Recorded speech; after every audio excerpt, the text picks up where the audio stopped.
in Cleveland County as a commissioner.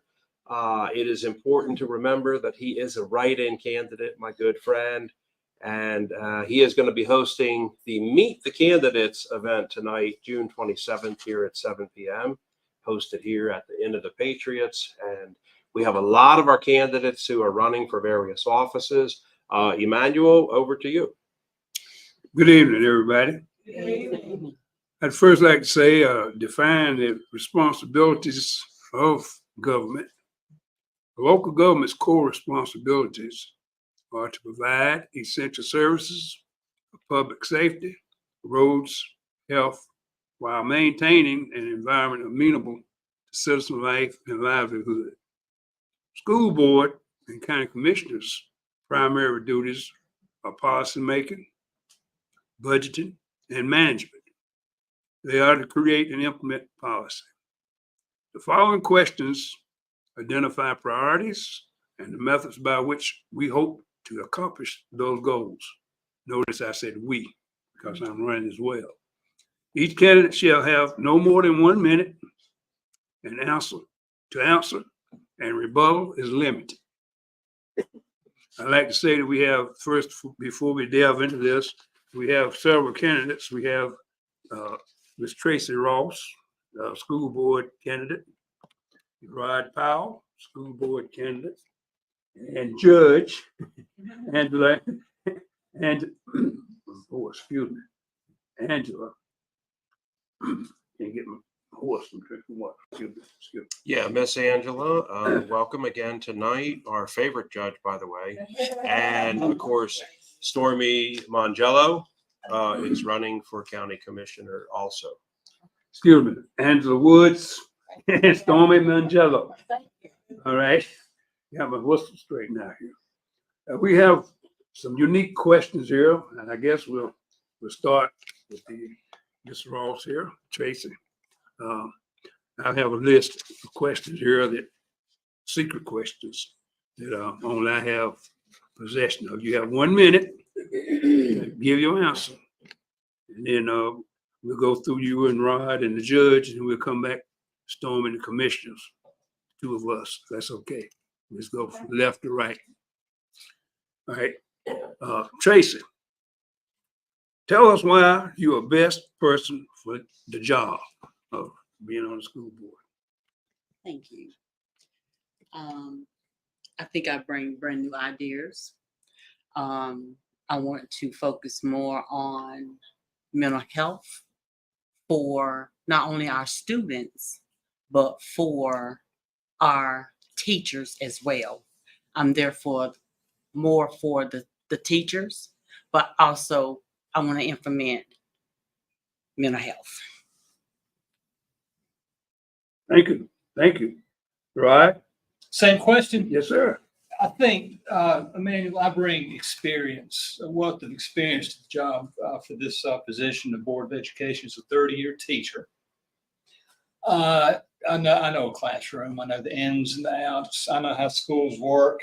I like to think that I'm forward thinking about things. I'm always looking to the future, anticipating challenges and what's coming next down the pike here. And this, to me, that's important because Cleveland County is changing, and it's changing rapidly. And I want to make sure that our school board and our schools keep up with the pace of those changes and really include everybody in those, all students, diverse from all economic groups as well. Thank you. Thank you. Thank you. Okay, that gets our candidates that one question. I guess we'll go to the judge next. Should I just go through all these one at a time? Judge, Your Honor. Yes, sir. Angela Woods. Yes, sir. I know I'm the best candidate for the job because judges should be elected based on experience, integrity, and justice. I have over 26 years of experience as an attorney, as a prosecutor, a defense attorney, as well as a DSS attorney. And all those positions have been to promote the community, to protect the community, to make sure that the justice system is doing its job. Also, judges should be elected based on their integrity. As much as I'm a very good Democrat and I believe in it, I'm not running based on my party. I'm running because a judge should be impartial. A judge should listen to the evidence and then make a ruling based on the law, and I can do that. And a judge should have a sense of justice. Justice is important. Without justice, nothing can get done, and without justice, many of us would not have rights today. So that's why I'm the best candidate for the job. Thank you. Stormy? Okay, I feel like I'm the best for the job for the county commission because of, as you mentioned, what the duties are as policy making. I have over 30 years of experience in human resources, creating policies that affect personnel throughout multi-million-dollar companies. I also have budgeting experience with handling payrolls for those types of companies as well. And then, of course, leadership. I've gone through many leadership qualifications and also provide leadership through being part of Rotary International and then Scouts BSA. Thank you. Well, we've been joined by Justin Powell. You're running.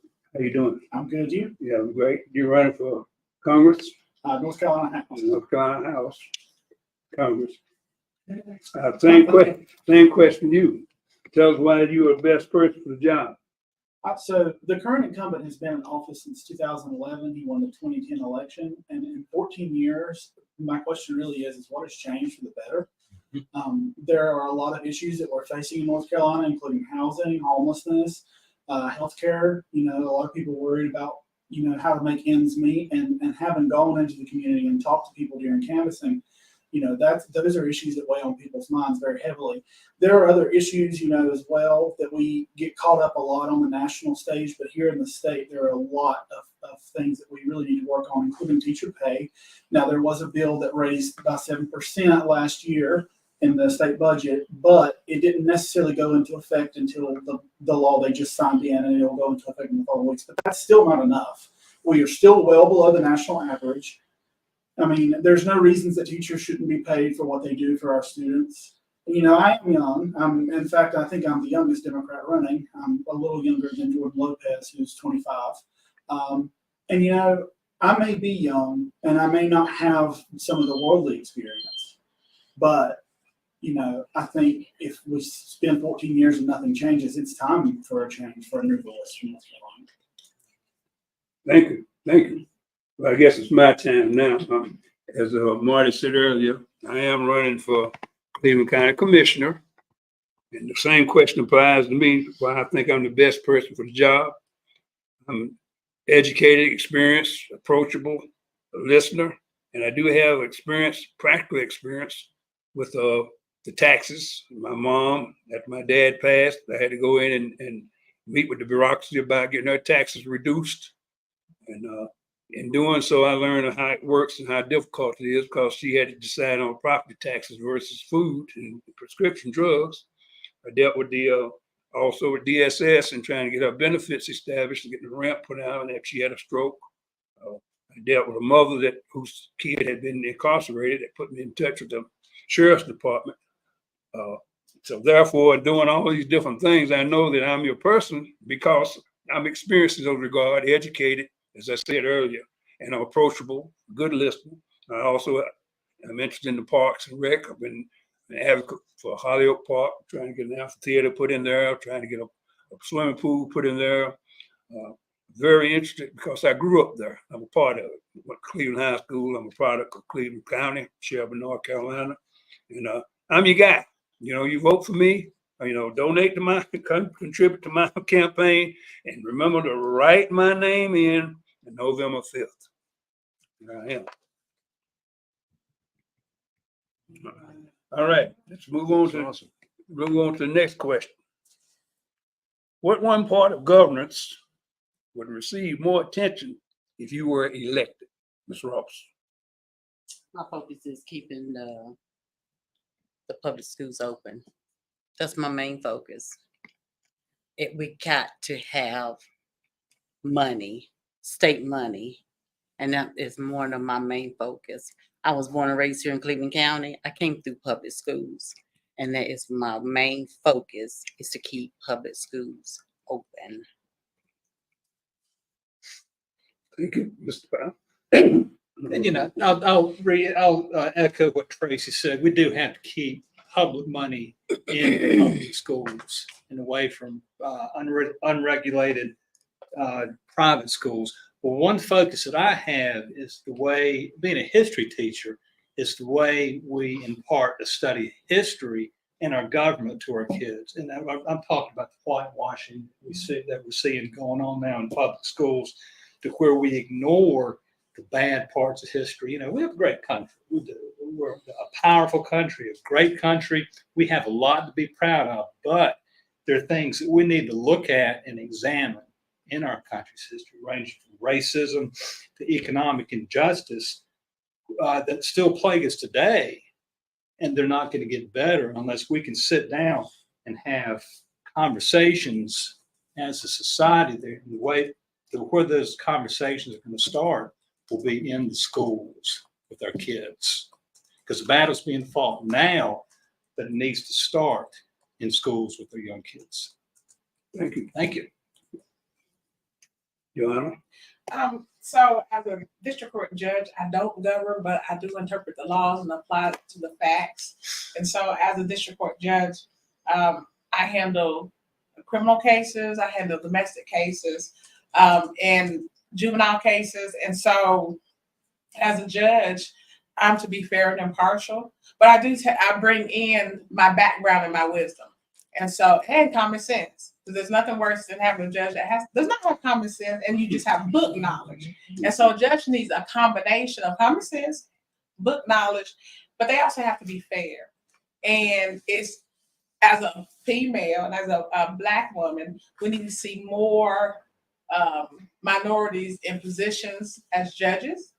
Our community is composed of 50% women between Cleveland and Lincoln County. And at this point, there's only one. But now I'll make the second district court judge out of 6 judges. And so my focus will be to be impartial, to be fair, but to be honest and be approachable and be considerate of the people that come before me. Thank you. Thank you.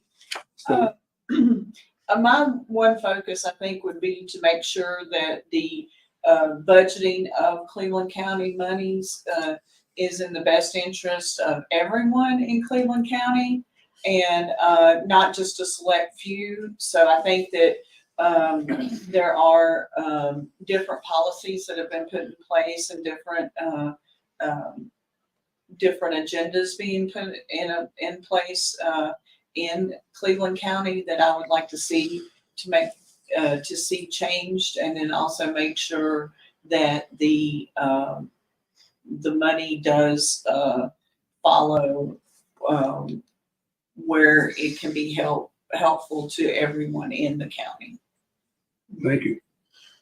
Jeff, So my issue, I think all of these were great points that were brought up, a lot of issues to do with transparency. My particular focus, in addition to the housing crisis and other issues, is government overreach. And what I mean by that is not what a lot of the current administration, the legislature, they say government overreach, but they are attempting to make it much harder to access certain legal documents.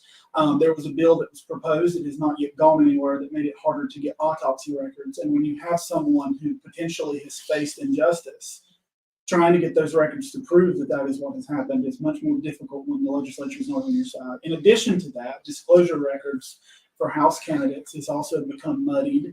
They made it a lot harder to access records, and just in terms of transparency in general. How are we going to know what the government is doing if we don't have access to what it is doing? And we don't have those documents. On top of that, there's also other programs like we refer to it as GovOps, which basically is a task force to shut down any dealings with certain businesses that can be deemed undesirable. So in addition to these other things, I think it's very important to understand that there are many people who are in power in the legislature right now who don't care about the people, and they're more focused on people, they're more focused on power over people. Thank you. thank you. Well, I guess it's my time again. Actually, I think I would go for the management since my skills are better honed in that regard. I would like to use my MBA and my life experiences to help Cleveland County. I haven't had the experience in the various areas of seeing how the monies are not applied properly from my perspective, relative how to appraise things properly. I guess the valuation process would be one of the aspects of management. To be able to create councils or committees, to be able to sit at your kitchen table and discuss your needs with you would be part of my management. You know, I mean, I'm your guy again, as I said before. Thank you. Now, we've got some targeted questions. Do anybody have any rebuttals, any responses? Anything you want to add to what you've already said? Yes, ma'am. I do. I didn't get quite a minute for the first question. Okay. What I want everybody to know about Tracy Ross, the board that we have now, we don't have no diversity on that board in Cleveland County. There's no women on that board, and I bring it all. I'm the total package.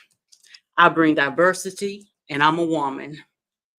And that's what I want all of Cleveland County to know.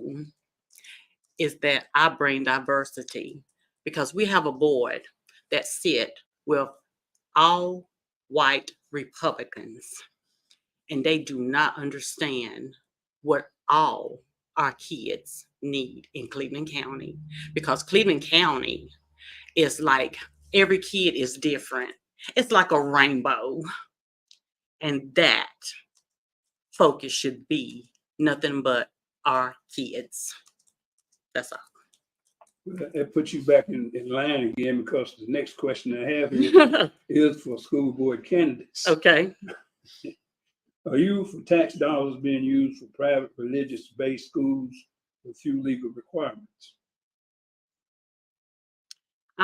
For our tax dollars to go towards public schools.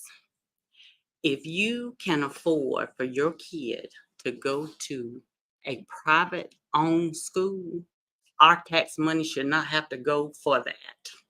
I do not stand for that at all. Our tax money should go for our public schools to stay open. 100%.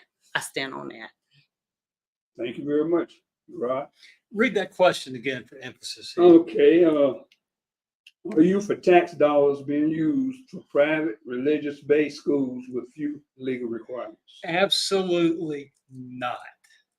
And the reason being, make sure I limit my remarks here because I could go on and on about that. Number one, these schools aren't regulated. There are no licensing requirements, no background checks, no limits on instructions and curriculum. Yeah, anything can be taught. And, that's fine if it's a private school and you want to send your child there. Okay. I mean, that is your right to do so. But to use my money, your money, public money to teach the things that aren't regulated, I think that's definitely something that we should stay away from. And I think also, as far as the staff goes, there's no regulation on who you can hire there at the schools. My wife taught at a charter school, and that's somewhat different than a private school, but things were a little more relaxed. And there were some teachers there listening to her talk that were clearly unqualified. And I think that's even more marked in a private school. So just to sum up, keep our public school money in public schools. No doubt. Thank you. If anyone else have a comment they'd like to make, since these are two board candidates, while I'm at it. I'll second that, and I agree that the public money should go to public schools and not to the unregulated schools. I'll add my voice to that. Well, I'm glad you got your voice exercise. You're not getting hoarse. You're next up. Okay. Do you plan to promote any changes to existing taxes or tax use? I would say that I would have to fully understand the tax codes and what is allowed and what is not allowed before I could go in and make any changes to that. And that would, be somewhat of a learning curve to me on how the taxes can be regulated, because I'm sure there's state regulations as well that go along with that. And but I feel like that where the tax rates are now, just making sure that the money is being used in an effective and efficient way, even if no tax changes are made. Thank you. I guess that puts it back on me now. Yeah. I ditto to what you said for the learning curve of learning how the code works and the regulations and whatnot.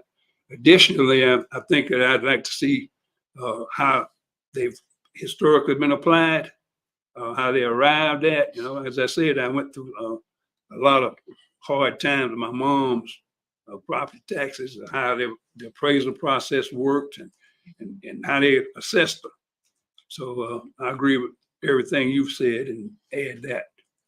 Thank you. Anybody else have anything they'd like to add or discuss? We're going to save time at the end. I've been taking some notes here with these different questions, is now a good time to ask a few of them, or would you rather save those to the end? Save them to the end if you I'll will. be glad to. Sure. Okay.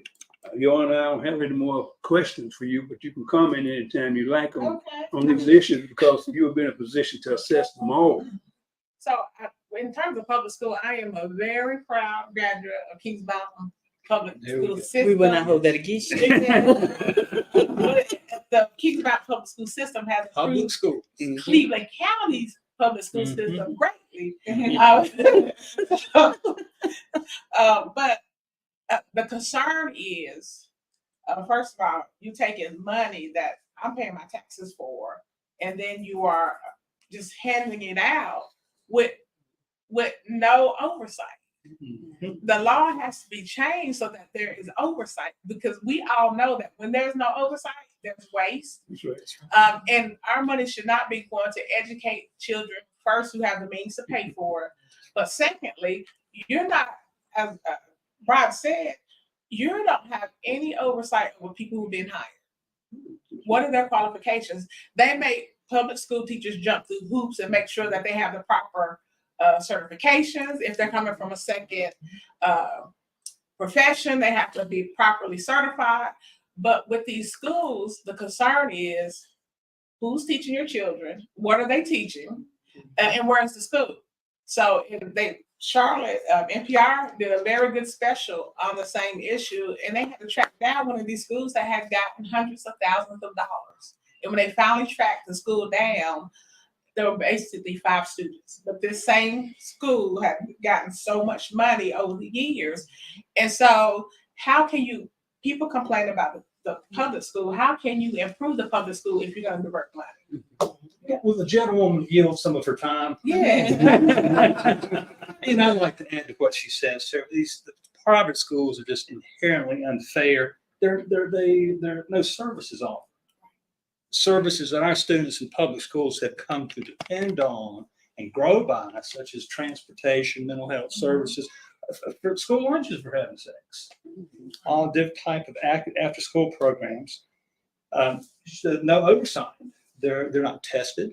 Or poor public school teachers are flogged to death every year with test scores, and that's what they're accountable for. But with private schools, they're not held accountable. So of course they're going to appear more attractive on the whole.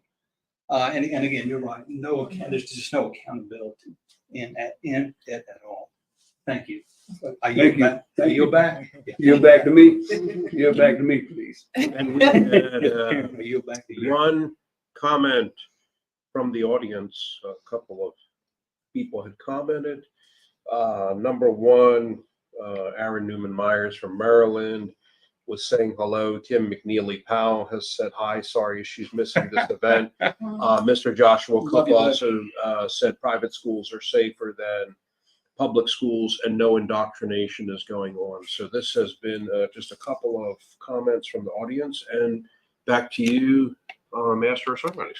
Might I respond to that? I was about to Yeah. give you that opportunity. Thank you. So as much as you might like to believe the culture wars that everyone is talking about, that there's no indoctrination in schools, that's not really true. So in public schools, there's no indoctrination because it's a public school. There's oversight, as we were saying just a moment ago. But in private schools, there's actually been records of where people have been sex offenders who have been hired because there's no background checks. And so there is no accountability, and with no accountability, no oversight, we don't know what these people are learning or they're teaching children who are very impressionable. And as much as the Republican establishment, and I'm sorry to go on the offense here, but as much as the Republican establishment likes to say public school teachers are the ones who are the problem, they're the ones enabling the system that is actually causing the same things that they're trying to shut down. So I just don't understand how that make sense, honestly, because it doesn't. Anyway, sorry. I hope that's a rhetorical question. It is. Yeah. Thank you. Thank you. Now, what I have here in front of me now appears to be an open slate of questions. Since we run out of candidates' reactions and what have you. So I guess anyone that wants to address it, you will be allowed a minute. You didn't give us a buzzer. Oh, I need to get one. Yeah, I need to have one. Yeah, raise your hand. Yeah. I'll recognize you. I'll recognize you. The next question I show here is, are land use regulations and permitting processes doing enough to assure the public interest, or are they too onerous? I'll start. Okay. I do think that they are too onerous because, I mean, to jump through hoops to have, get a license, if you go to the DMV, you're going to have a day right there waiting to get your driver's license if you're lucky. And if you're there around quitting time, you may have wasted that time because they will put you out. You have to come back tomorrow. Also, land rights, what people do. I happen to be on a zoning committee, so I represent the ETJ, the extraterritorial jurisdiction. I have a lot of people that call me about people putting junk cars or used car parts next to their homes, or bringing in animals. I've got one issue that I've been dealing with. Is guys brought in about 20 different cars, start stripping them down and put goats in there around them, in the community. Another situation where we had about 20 big black bulls walking down through the community and nobody knew where they came from. So yes, I think there needs to be better permitting process because people don't realize that the inspectors only come out when they are requested to come out. They don't ride around looking to see if there's a problem. You have to call them up and say, look, and they may well not get there the next week or next month. So I think it's onerous as far as the paperwork required to get that approved so people don't do it. Yes, sir. If I may interject here, I'm a city boy from Mooresville. I spent 20 years in Mooresville and watched Mooresville grow from a small, sleepy little city to just in a sprawling suburb of Charlotte. And from my perspective, it was unregulated growth. I don't know the processes exactly, but I just had in my mind that the governing people, the governing bodies there were just interested in growing with tax breaks. So I moved to Cleveland County, transplant myself, and end up in Kaiser, and see what Cleveland County is. And I would really hate to see that type of unregulated growth that's Mooresville, that of course is going down into Davidson, Cornelius, and Huntersville, to see that same unregulated and unrestricted growth happen here. And I guess this would be topic for another discussion, the rural gentrification of this area, where outsiders buy land and force natives and locals out with price increases. It's not just happening rural; it's also happening urban. It starts in the urban, but I think it's slowly moving up into Kaiser, down here to Gover, and it's just the rural areas where people can't afford it because things have been bought up. Okay, that's your time. Yeah, and I would like to jump in. So I do believe there needs to be regulation, because without regulation, there's abuse. And there should be oversight. And so the problem that many of us have is that we don't know the laws and we're not in the room. And so if we want to make a difference, we need to be in the room and we need to know the laws. Without some regulation, I understand everything you do that's worth anything is going to require you to jump through some hoops. That's it. But once you learn the laws and the rules and you know how to navigate that area. And so I understand Rod's concern because Kings Mountain is going through a lot of increase, and we're seeing taxes, our fees are going to go up. And so some sort of regulation is necessary. We need to look at even the legal system. Once you start deregulating things, things get hidden. And usually the people who are going to be on the out are minorities, people with no money, or no money and no power. That's right. And so that's no representation. So that's the issue that we now see even in our court system, where it's become politicized. Court system should never be politicized. But the people who are making the laws want to make it so they can do what they want. And that jeopardizes all of our freedoms. So we have to have regulation, but we just need to learn the system, and we need to have a seat at the table. And may I jump in right here? Yeah, I mirror those sentiments exactly, as well as, my position is when I become commissioner, that I will be advocating for more community involvement. It's too much distant regulating decision making. Everything's being done in the boardroom and nobody's knowing about it till something happens in your community. I would advocate setting up community interactions, boards, committees, groups, for lack of a better word, to discuss their pain, what they want, what they don't want, instead of being dictated to. I would advocate, having town hall meetings, newsletters, interactions, positive interactions, so you don't be seen as somebody in the white ivory tower, politician, or whatever it may be. Anyone else have a comment? I was gonna say the transparency, I agree with you, Emmanuel, on having the transparency within the community, because so many things happen behind closed doors. Especially I've noticed in going to school board meetings, everything happens in the committees. And the committees are not really well publicized or well, and some of them are closed committees to where there is no transparency of what's going on. So I think that that's something that also needs to be looked at the county commissioner level as well as the school board level. And also, in addition, we move on. I think that the first and third Monday or the first and third Tuesday of each month is by far not enough time to air concerns of your citizenship. So, I've gone to a lot of those meetings, you get 3 minutes, you don't hear anything else. Right. You get up there and beef and go home.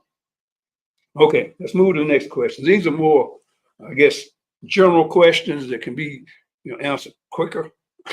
The next one I have here is, what do you see as the most pressing needs for infrastructure or capital projects? Anybody, everybody, yes. Yes, sir. I'm gonna throw in public transportation. Living up in rural, upper Cleveland County, it's a drive for me to come to, either to get to Shelby to do any kind of shopping at all. And I imagine how much easier and economical, more efficient it would be to have a bus. Goodness forbid, like a mass rail system yet, but just simply a bus that ran 2 or 3 times a day from upper Cleveland to lower Cleveland. Of course, you'd have to plan your day out and make sure, you had your stops fit in. We can do that. And I think it's worth the sacrifice, wear on the road,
That's It's only for the disabled. okay. Medicaid, yes. Okay, I remember with People who receive Medicaid, yeah.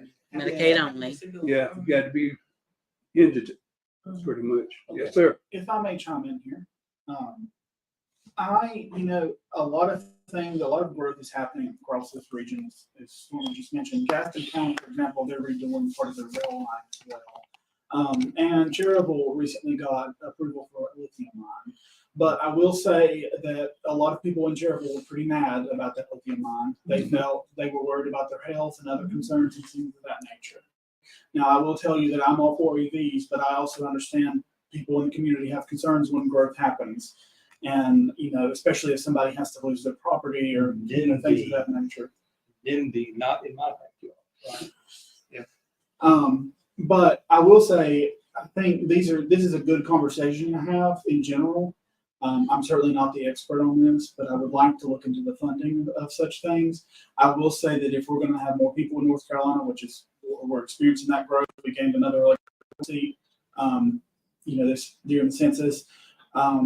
So if we're going to continue to grow, we need to make things better for everybody. And Gaston, is a lot more densely populated than a lot of Cleveland County is. So I'm curious, if they're phasing out this program, was that a good plan, or would that work better for us? There's a lot of questions here that are left unanswered. But I will say, this is a big issue, and I think we need to focus on broadband and electricity for rural areas too. But I think We'll make a note of that.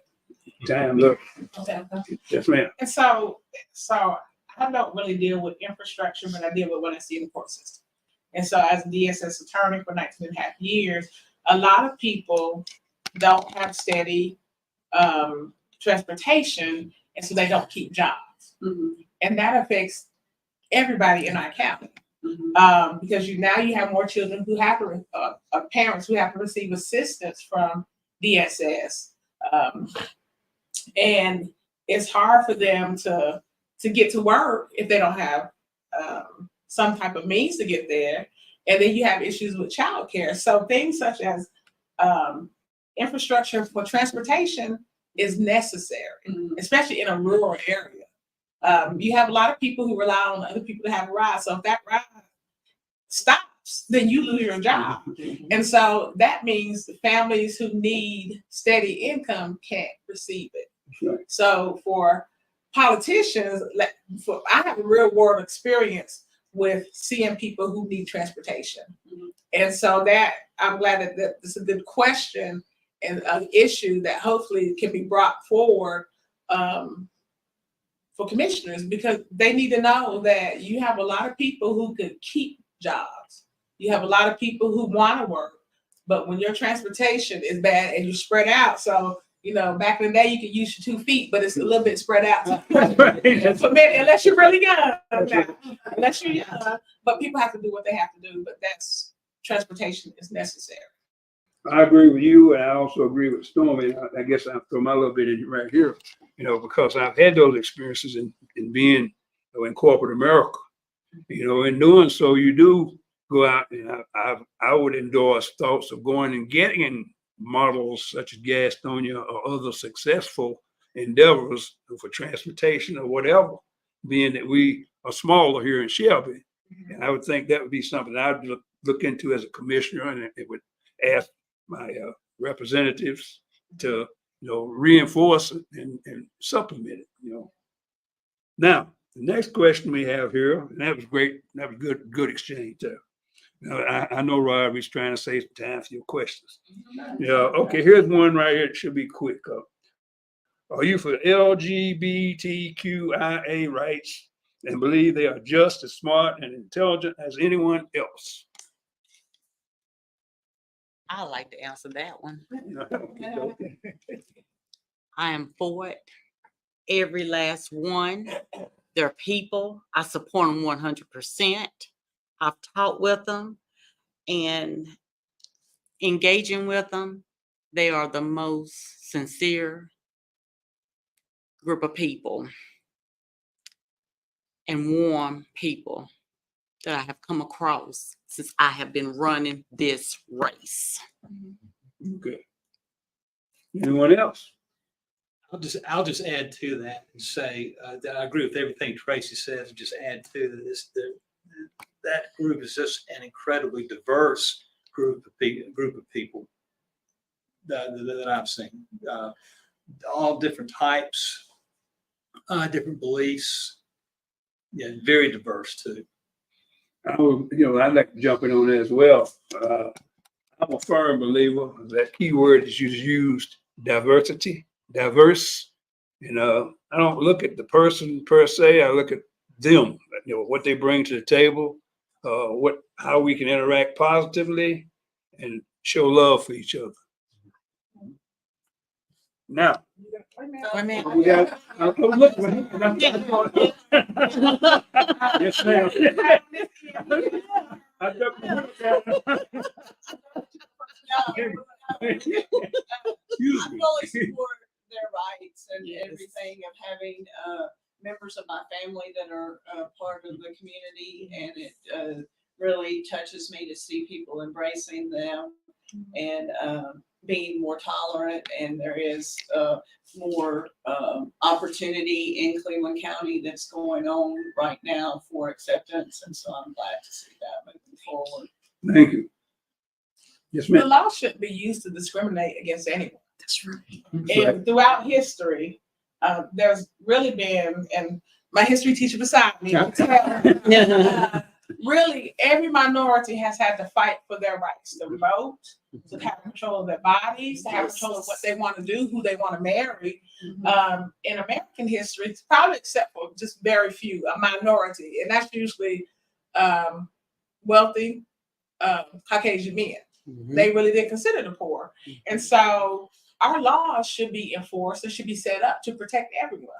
It doesn't matter, as long as you follow the law and you're not hurting anybody, the law should not be in your rooms, in your house. That's right. The law should stay out of your house unless there's some type of crime being committed in your house. And so your orientation and how you want to be addressed should be protected. And so it just kind of makes me think of, we have to make sure down ballot that we vote for people and judicial officials who will protect people's rights. I don't care that you don't look like me or you have a different interest than me. You are a human being, and if we're going to be a democracy, we need to be a democracy. It's not been that long that interracial marriages were finally overturned or approved. And I think they celebrated, right, that was celebrated 64. So I'm for protecting people's rights. Thank you. I'm getting ready to call time. Well, I'll go last, Well, I want it to be last, so you go ahead. Well, I want to start out by saying, yeah, I do more firmly support the LGBT community. I have a lot of friends, people my age. It's the most diverse generation that's ever been in American history. Can you talk a little bit louder? Okay. Let me. Speak up. Is this louder? Loud enough? I'll just yell. So I want to start out by saying that I support the community. I have a lot of friends, who are, in the diverse generation that we are in, Gen Z. I think something like 15%, which is the highest of any generation in history, identifies with the community. And there are a lot of things, a lot of issues that people are trying to push back on in the legislature and in just communities in general. And this reactionary nonsense, frankly, if we are to live in a republic, if we're to live in a democracy, it's none of anyone's business what anyone does, who they love. Love is love. Loving versus Virginia was 1967, I believe. So, that was just very recent. And, they're talking about overturning some of the recent cases. Like, this didn't stop with the Dobbs decision in 2022. They're coming for everything because they want to turn this into something that reflects only the established white male majority. And I am a white male, and I'll tell you that because it's true. If you look at the numbers, if you look at it objectively, that's the truth. And that's just how it is. Well, thank you so much, Justin.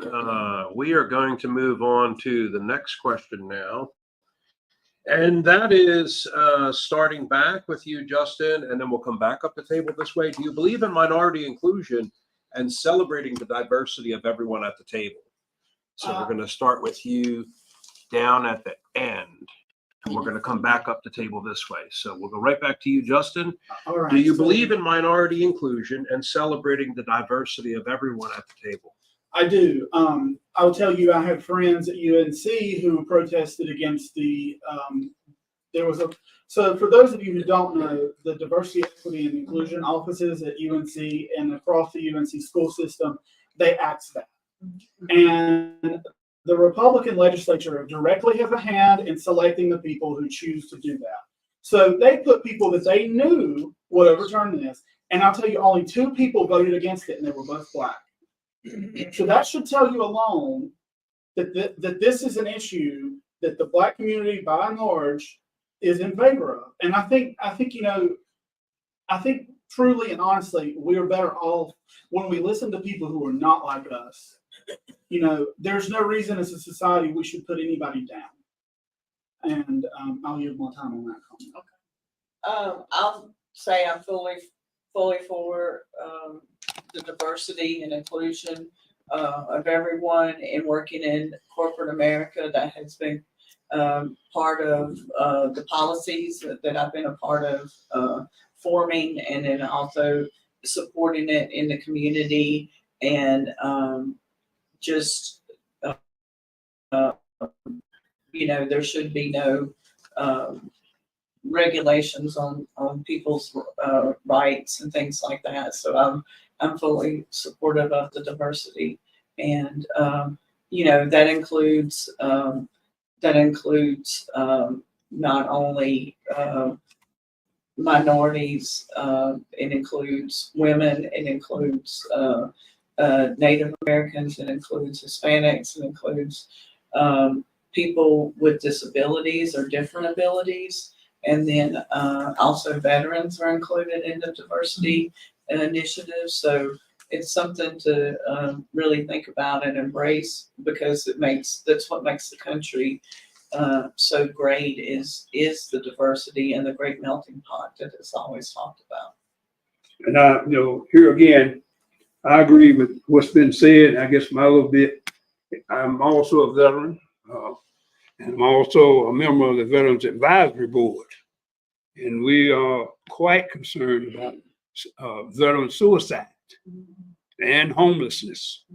I don't know if many people know the statistics, but our research shows that 22 veterans per day commit suicide. And we can't get a grip on how many homeless veterans there are in Cleveland County, because they stay hidden. I mean, I don't know, they're there and then they're gone. So I'm for inclusion of all that needy. I don't necessarily have to categorize them, or call them a minority or whatever. I want to just be a helpmate. I see a need, and if I'm in a capacity to impact it, I want to do it. So y'all come on and get me. I'm your man. Yes, ma'am. It's important that we fight against ending programs that support diversity, equity, and inclusion. It's interesting to me, I was a big fan of history. That was my minor in college, especially American history, because as Ryan had previously mentioned, there's a move to whitewashing history. And I don't care what history class you're in, if you don't know history, you're doomed to repeat it. And so we see the tide turning and things changing and going back. American history is African American history. African American history is American history. That's right. Native American history is American history. And so in order for people, especially this younger generation, to understand why people are fighting so hard for equity and inclusion and diversity, they need to know history. That's right. If the government has systematically suppressed any group, including women, they need to understand the hurdles that we've come through and why it's so important for us to celebrate ourselves as women, as whatever you are, and whatever your background is, we should not be discriminated against. And discrimination, I believe, feeds off of ignorance. That's right.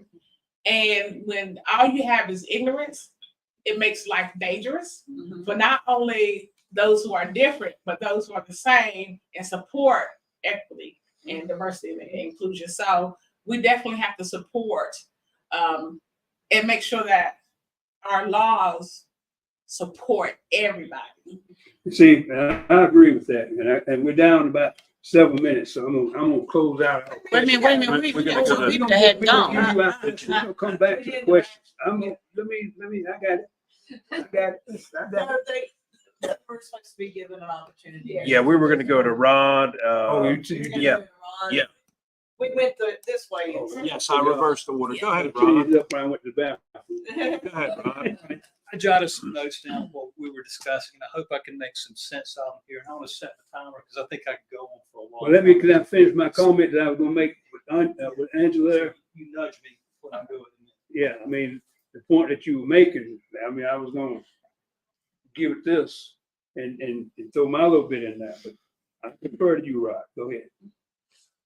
All right, here we go. Diverse DEI, and we could even say affirmative action. I believe in affirm yes, because we're talking about with both of these terms, we're addressing the effects of systemic racism, and I don't think we pay enough attention to that in today's society, because I think people believe, or certain people believe, that since we've had Barack Obama as president, that racism's over. It's not a Right. problem anymore. We live in a colorblind society, which is simply not true. The system has built-in things against blacks and other minorities that we need to address and look at. For example, the study in schools of critical race theory, and that's going to be a hot topic here. And to me, critical race theory, I mean, the theory itself is college level. You do that in a college level class. But I think if you teach pure history in the schools, the good, the bad, the ugly, that might be labeled critical race theory, but it's the truth. It's the truth. And we need to address it here. Okay, that's not too bad. Now- We got Tracy is gonna comment about diversity and should we have diversity within boards and government, and does she believe in that? Okay. Yes, I do. Women, especially, we have been put on the back burner when it comes down to corporate. I am in the corporate world. We are overlooked time and time again. We, as a Black woman, I can go into a job. I can have all those qualifications, but I'm overlooked simply because of my skin color. I will be straightforward and honest. I'm overlooked, but they won't give me the opportunity because of my color. It's time out for foolishness. It's time out for the closed mouths. It's time for action. I do believe in diversity because my ancestors fought. They were hung from trees, beaten for us to have this right to hear our young people say, Miss Ross, why must I vote this year? I have no choice. That hurts when they're looking at a strong Black woman that has gone off to college. I had no silver spoon in my mouth. I fought to have my bachelor's. But here in Cleveland County, I was overlooked. But now I'm in a corporate world. And now to have our young people, we're not getting them to the polls because they feel like they don't have a choice. Sitting here, I love every candidate, but right now, our fight is out here in these streets to get our young people in here to vote. I fight every day because I'm walking those streets looking for our young kids to vote because they do not know what's coming down the pipe. Thank you, thank you. I would like to, I guess our time is not up here, but I would like to thank each of the candidates for being with us and being candid and honest, and good luck in your election. And I'd like to say, Same to you. thank you. And in closing, I'd like to say that as a commissioner, I will impact each of these questions as far as what each of us has said can be mitigated by educating. Prejudice is ignorance. Ignorance can be mitigated by education. So that's our challenge, all of us as candidates. I hope that I'd like to see us all get elected and do well at what we aspire to do. Because you can count on me doing that. Once I'm in there, I'm the guy that can sit at the table with you and then take off tomorrow. I even had a conversation with a lady about her child getting burned on a slide at the park, which comes under the purview of commissioners. And I'm still carrying it with me, because I'm researching, how do you stop those slides getting wet? Well, you put a cover, a canopy up over a tree shelter, a canopy. But anyway, I thank everybody. I hope you enjoyed it. I hope you gleaned something from our presentation. I certainly learned a lot and enjoyed being around everyone here. Well, thank you so much, Emmanuel. You've done a great job tonight. I know that these were some tough questions. The candidates, again, did not know what these questions were going to be. You could see from their clear reactions that some of them were a little surprised. But with the Presidential Center, we do like to make sure that no one has privilege to the questions until they're sitting here at the table. We've also had a few comments from out in the audience. I would like to mention Aaron Newman Myers up in Maryland had said, this is how the old time candidates did it, sitting around the table. Great comment. Marie Jackson, that's right, Emmanuel, y'all means all, she said. Yeah. And also Marie said, we won't go back. Thank you, Judge Woods. So your comments are being showcased. Thank you. Also Joshua Cook and Kim McNeely Powell and many, many others who had sent in comments from around the world. We thank you so much. Have a great weekend. Today was a bit, low on the temperature. We were very thankful that it was not burning hot again. Yeah. And stay hydrated and stay safe.